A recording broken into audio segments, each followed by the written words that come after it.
Welcome back to News 3 Today. At 77, he penned his first book, The Up of the Downbeat. Now at 83, Savannah's official jazz ambassador and local legend Teddy Adams has released his second book, Keeping the Beat. He joins us now to talk more about his latest body of work.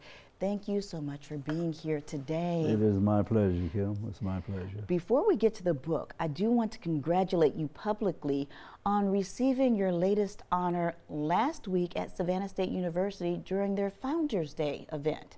Yes, I was overwhelmed, surprised and overwhelmed. I had the privilege of watching my daughter receive it year before last. Yes. So I had no idea that it was in store for me, you Yeah. know.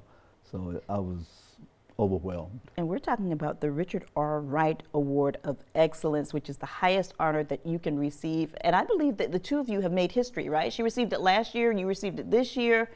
First father-daughter duo to ever do that. Right. Well, congratulations. It's very special. Yeah. Congratulations. What else is special is that the fact that you have written another book that is out right now, and it is called Keeping the Beat. Tell us about it. It's a sequel to my first book, The Up of the Downbeat. Yes. And it chronicles my life as a jazz musician, pays homage to Savannah, Georgia.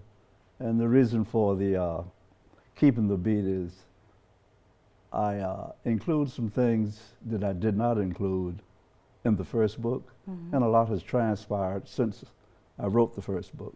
So this is just somewhat of a sequel, and even though I think that I've accomplished a lot and I've been a lot of places, Savannah, Georgia inspired me and prepared me for whatever I did. Yeah. And I tried to express that along with my journey in the book, Keeping the Beat. So when people read this book, they'll get a better picture of who you are and where you're from. Exactly.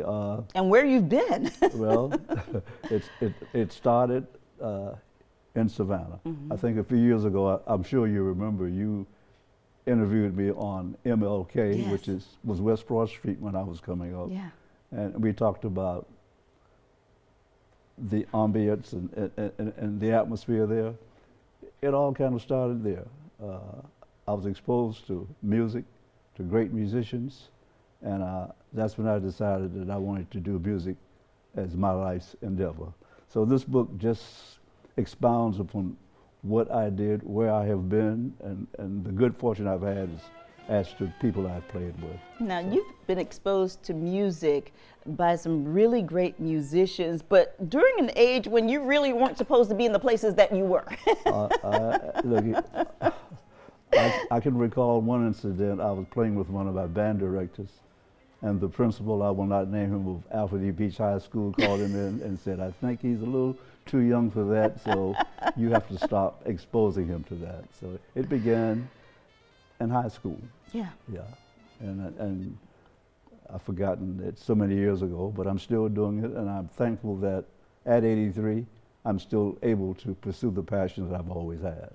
The book also takes us around the world through your travels.